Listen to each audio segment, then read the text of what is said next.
आज से हम स्टार्ट करने वाले हैं बीएससी मैथ्स की फर्स्ट यूनिट वेक्टर कैलकुलस। तो सबसे पहले हम ट्वेल्थ का पार्ट थोड़ा सा रिवाइज कर लेते हैं। तो ट्वेल्थ में हमने पढ़ा था कि सदिश का मापांक कैसे निकालते हैं, जिसे हम मैग्नीट्यूड ऑफ अ वेक्टर भी कहते हैं। तो मान लो a बराबर जो है ये वेक्टर है a1 आई कैप प्लस में a2 जे कैप प्लस में a3 के कैप। तो इसका मैग्नीट्यूड मापांक जो निकालते हैं हम उसको लिखते हैं पहले तो मोड के फॉर्मेट में।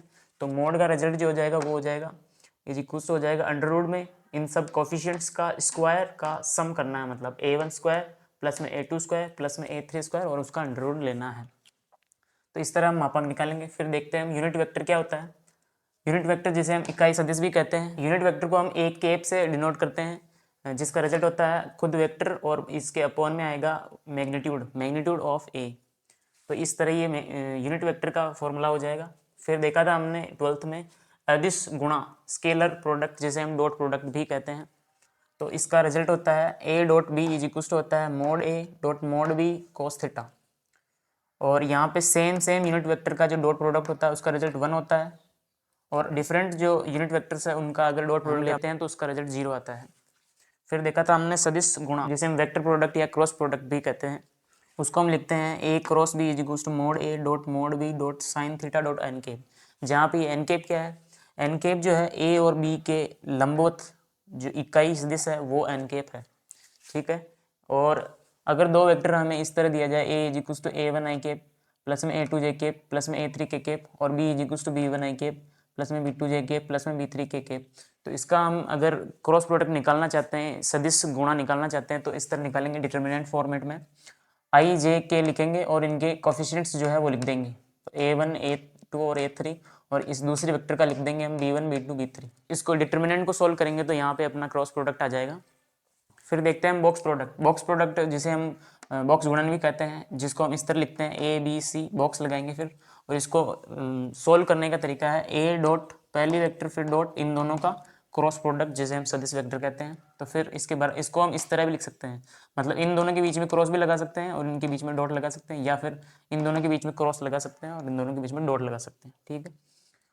फिर देखो ए बी सी का रिजल्ट जो है बी सी ए हो सकता है, माने ए से देखो ए के बाद में केवल बी आ सकता है, बी के बाद में केवल सी आ सकता है और सी के बाद में केवल ए आ सकता है, ऐसे समझो। अभी देखो यहाँ पे पहले ए था तो उसको यहाँ पे इस सी के बाद में ले गए हम, यहाँ पे बचा फिर बी सी और फिर सी के बाद में आया ए। तो यहाँ पे सी के बाद में ए आ रहा है, सी के बाद में ए आना चाहिए, बी के बाद में सी आना चाहिए, बी के बाद में सी आ रहा है, और ए के बाद में ए बी आना चाहिए, ए के बाद में फिर से इधर घूम के वापस जाएंगे तो ये बी आ जाएगा, ठीक है। तो इस तरह इसको इस तरह भी लिखा जा सकता है, इसे cyclic rule of box product कहते हैं। और लेकिन यहाँ पे ध्यान से देखो, यहाँ पे ए को अगर बी इन दोनों को एक दूसरे रिप्लेस करेंगे अगर, तो यहाँ पे देखो यहाँ पे बी के बाद में ए कभी नहीं आना चाहिए, बी के बाद में सी आना चाहिए ओनली। तो यहाँ पे बी के बाद में ए आ गया तो यहाँ पे जो है ये साइक्लिक रूल फॉलो नहीं कर रहा, तो यहाँ पे माइनस आता है सिंबल, तो यहाँ पे आ जाएगा माइनस में और ये बॉक्स प्रोडक्ट। तो ये रूल होता है बॉक्स प्रोडक्ट का। और यहाँ पे हमने देखा था कि दो सेम वेक्टर का अगर हम क्रॉस प्रोडक्ट लेना चाहें, सदिश गुणा लेना चाहें दो सेम यूनिट वेक्टर का, तो उसका रिजल्ट 0 होता है। और ये यहाँ पे क्रॉस प्रोडक्ट में साइक्लिक रूल फॉलो होता है। आई और जे का अगर हम क्रॉस लेना चाहते हैं तो यहाँ पे जो है ये घड़ी की दिशा के उल्टी दिशा में घूमना चाहिए। अगर घड़ी की दिशा में घूमेगा तो यहाँ पे माइनस का सिंबल आता है। तो यहाँ पे घड़ी की उल्टी दिशा में घूम रहा है, आई से लेके यहाँ पे जे की तरफ जा रहे हैं, तो यहाँ पर रिजल्ट आएगा के कैप। तो यहाँ पे आई क्रॉस जे आया के, और यहाँ पे जे क्रॉस के कहेंगे तो यहाँ पे आई कैप हो जाएगा, और के क्रॉस आई कैप कहेंगे तो यहाँ पे हो जाएगा जे। लेकिन अगर यहाँ पे हम जे क्रॉस आई कहेंगे, अगर जे क्रॉस आई कहेंगे, अगर ये घड़ी की दिशा में घूमने लगा है ना, तो घड़ी की दिशा में घूमने लगा तो यहाँ पे के का रिजल्ट तो आएगा लेकिन वो माइनस के साथ आएगा। तो ये प्रॉपर्टी होती है सदिश गुणा की। तो ये अपना ट्वेल्थ का पार्ट क्लियर हुआ। अब हम नई चीज़ें पढ़ेंगे। तो अब हम पढ़ने वाले हैं बीएससी का पार्ट, जिसमें सबसे पहले डेफिनेशन है अपनी अदिश फलन की, जिसे हम स्केलर फंक्शन कहते हैं। तो माना R वास्तविक संख्याओं का समुच्चय है तथा D सबसेट है R का, यदि प्रत्येक t बिलोंग्स टू D के संगत फाई t से एक अद्वितीय अदिश राशि प्राप्त हो तो फाई t चर t का एक अदिश फलन होता है। तो यहाँ पे अदिश फलन की डेफिनेशन हमें याद करनी है। नेक्स्ट डेफिनेशन है अपनी सदिश फलन, जिसे हम वेक्टर फंक्शन कहते हैं। यदि प्रत्येक t बिलोंग्स टू D के संगत एफ टी से एक सदिश प्राप्त होता हो तो एफ टी अदिश चर t का एक सदिश फलन कहलाता है। फिर नेक्स्ट देखते हैं हम, यदि t के प्रत्येक एकक मान के लिए एफ टी का एक और केवल एक मान ही विद्यमान हो तो इसे टी का एक मानीय सदिश फलन भी कहते हैं। तो ये डेफिनेशन भी हमें याद करनी है। फिर देखते हैं हम सदिश फलन की सीमा, limit of a vector function. तो सदिश एल सदिश फलन एफ टी की टी इज इक्वल टू 0 पर सीमा कहलाता है यदि प्रत्येक धनात्मक संख्या, पॉजिटिव नंबर एप्सिलॉन के संगत एक ऐसी धनात्मक संख्या डेल्टा विद्यमान हो कि टी माइनस में T zero mod less than delta, फिर एफ टी माइनस में L mod less than epsilon.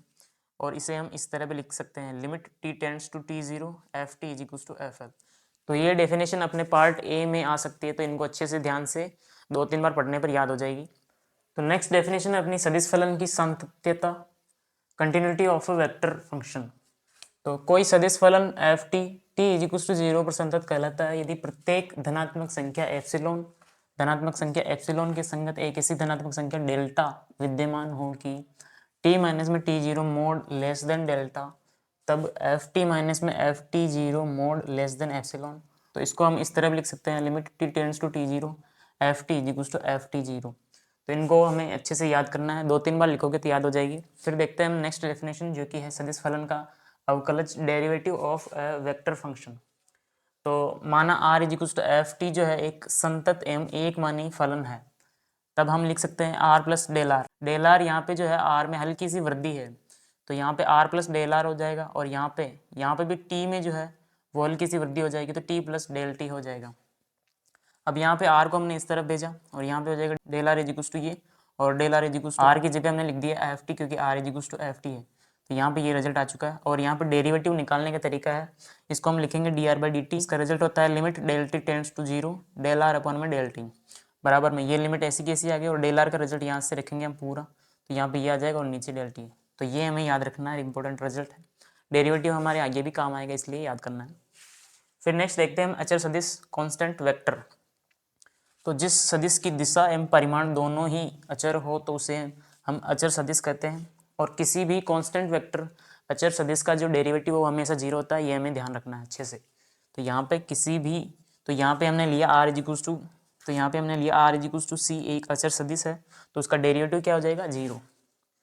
तो इसको हम अच्छे से याद करेंगे। फिर देखते हैं नेक्स्ट अपने कुछ रिजल्ट्स है जो अपने एग्जाम्पल में भी काम आएंगे, तो इनको अच्छे से याद करना है।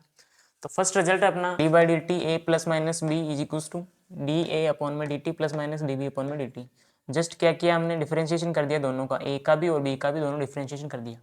फिर नेक्स्ट रिजल्ट है अपना डिफरेंशिएशन ऑफ फाई ए। तो इसको हम एक बार फाई को छोड़ेंगे, ए का करेंगे, और फिर ये ए को छोड़ेंगे और फाई का करेंगे, इस तरह ये रिजल्ट हो जाएगा। थर्ड रिजल्ट है अपना differentiation of A dot B. A dot B का मतलब यहाँ पे अदिश गुणा है, तो यहाँ पे डॉट प्रोडक्ट है, तो इसको हम कैसे करेंगे, पहले ए को छोड़ेंगे फिर बी का करेंगे, फिर बी को छोड़ेंगे और ए का करेंगे, तो इस तरह ये रिजल्ट हो जाएगा।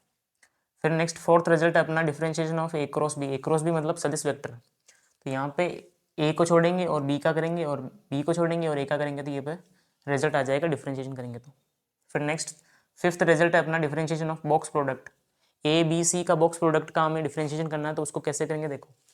सबसे पहले ए का डिफरेंशिएशन करेंगे और दोनों को रखेंगे ऐसे ही, ये बॉक्स प्रोडक्ट हो जाएगा।